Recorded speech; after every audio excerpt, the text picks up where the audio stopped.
الرحیم۔ جو نہایت مہربان، اسی نے قرآن کی تعلیم فرمائی، اسی نے انسان کو پیدا کیا، اسی نے اس کو بولنا سکھایا۔ سورج اور چاند ایک حساب مقرر سے چل رہے ہیں، اور بوٹیاں اور درخت سجدہ کر رہے ہیں۔ اسی نے آسمان کو بلند کیا اور ترازو قائم کی کہ ترازو سے تولنے میں حد سے تجاوز نہ کرو، انصاف کے ساتھ ٹھیک تولو اور تول کم مت کرو۔ اسی نے خلقت کے لیے زمین بچھائی، اس میں میوے اور کھجور کے درخت ہیں جن کے خوشوں پر غلاف ہوتے ہیں، اور جس کے ساتھ بھس ہوتا ہے اور خوشبودار پھول۔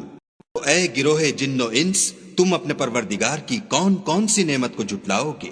اسی نے انسان کو ٹھیکرے کی طرح کھنکھناتی مٹی سے بنایا اور نات کو آگ کے شعلے سے پیدا کیا۔ تم اپنے پروردگار کی کون کون سی نعمت کو جھٹلاؤ گے؟ وہ دونوں مشرقوں اور دونوں مغربوں کا مالک ہے۔ تم اپنے پروردگار کی کون کون سی نعمت کو جھٹلاؤ گے؟ وہ دو دریا رواں کیے جو آپس میں ملتے ہیں، دونوں میں ایک آڑ ہے کہ اس سے تجاوز نہیں کر سکتے۔ تم اپنے پروردگار کی کون کون سی نعمت کو جھٹلاؤ گے؟ دونوں دریاؤں سے موتی اور مونگے نکلتے ہیں۔ تم اپنے پروردگار کی کون کون سی نعمت کو جھٹلاؤ گے؟ اور گھاس بھی اسی کے ہیں جو دریا میں پہاڑوں کی طرح اونچے کھڑے ہوتے ہیں۔ تو اپنے پروردگار کی کون کون سی نعمت کو جھٹلاؤ گے؟ جو خلوق زمین پر ہے سب کو فنا ہونا ہے، اور تمہارے پروردگار ہی کی ذات بابرکت جو صاحب جلال و عظمت ہے باقی رہے گی۔ تم اپنے پروردگار کی کون کون سی نعمت کو جھٹلاؤ گے؟ آن اور زمین میں جتنے لوگ ہیں سب اسی سے مانگتے ہیں، وہ ہر روز کام میں مصروف رہتا ہے۔ تم اپنے پروردگار کی کون کون سی نعمت کو جھٹلاؤ گے؟ دونوں جماعتوں ہم عنقریب تمہاری طرف متوجہ ہوتے ہیں، تو تم اپنے پروردگار کی کون کون سی نعمت کو جھٹلاؤ گے؟ اے اوہ جن و انس، اگر تمہیں قدرت ہو کہ آسمان اور زمین کے کناروں سے نکل جاؤ تو نکل جاؤ، اور زور کے سوا تو تم نکل سکنے ہی کہ نہیں۔ تم اپنے پروردگار کی کون کون سی نعمت کو جھٹلاؤ گے؟ تم پر آگ کے شعلے اور دھواں چھوڑ دیا جائے گا تو پھر تم مقابلہ نہ کر سکو گے۔ تم اپنے پروردگار کی کون کون سی نعمت کو جھٹلاؤ گے؟ پھر جب آسمان پھٹ کر تیل کی تلچھٹ کی طرح گلابی ہو جائے گا تو وہ کیسا ہولناک دن ہوگا۔ تم اپنے پروردگار کی کون کون سی نعمت کو جھٹلاؤ گے؟ اس نہ تو کسی انسان سے اس کے گناہوں کے بارے میں پرسش کی جائے گی اور نہ کسی جن سے۔ تم اپنے پروردگار کی کون کون سی نعمت کو جھٹلاؤ گے؟ گنہگار اپنے چہرے ہی سے پہچان لیے جائیں گے تو پیشانی کے بالوں اور پاؤں سے پکڑ لیے جائیں گے۔ تم اپنے پروردگار کی کون کون سی نعمت کو جھٹلاؤ گے؟ یہی وہ جہنم ہے جسے گنہگار لوگ جھٹلاتے تھے، وہ دوزخ اور کھولتے ہوئے گرم پانی کے درمیان گھومتے پھریں گے۔ تو تم اپنے پروردگار کی کون کون سی نعمت کو جھٹلاؤ گے؟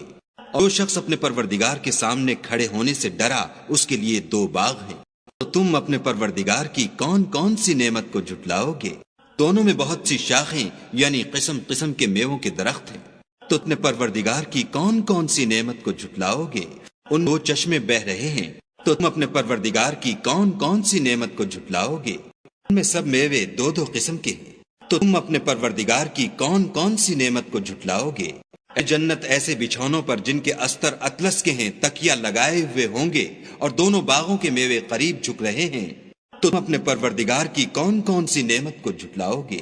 ان میں نیچی نگاہ والی عورتیں ہیں جن کو اہل جنت سے پہلے نہ کسی انسان نے ہاتھ لگایا اور نہ کسی جن نے۔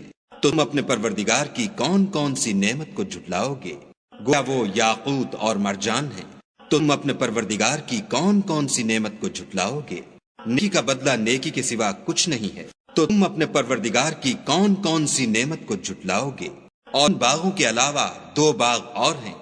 تم اپنے پروردگار کی کون کون سی نعمت کو جھٹلاؤ گے؟ دو خوب گہرے سبز۔ تم اپنے پروردگار کی کون کون سی نعمت کو جھٹلاؤ گے؟ ان میں دو چشمے ابل رہے ہیں۔ تو تم اپنے پروردگار کی کون کون سی نعمت کو جھٹلاؤ گے؟ ان میوے اور کھجوریں اور انار ہیں۔ تم اپنے پروردگار کی کون کون سی نعمت کو جھٹلاؤ گے؟ ان میں نیک سیرت اور خوبصورت عورتیں ہیں۔ تم اپنے پروردگار کی کون کون سی نعمت کو جھٹلاؤ گے؟ وہ حوریں ہیں جو خیموں میں مستور ہیں۔ تو تم اپنے پروردگار کی کون کون سی نعمت کو جھٹلاؤ گے؟ ان کو اہل جنت سے پہلے نہ کسی انسان نے ہاتھ لگایا اور نہ کسی جن نے۔ تم اپنے پروردگار کی کون کون سی نعمت کو جھٹلاؤ گے؟ قالینوں اور نفیس مسندوں پر تکیہ لگائے بیٹھے ہوں گے۔ تم اپنے پروردگار کی کون کون سی نعمت کو جھٹلاؤ گے؟ اے محمد صلی اللہ علیہ وآلہ وسلم، تمہارا پروردگار جو صاحب جلال و عظمت ہے، اس کا نام بڑا بابرکت ہے۔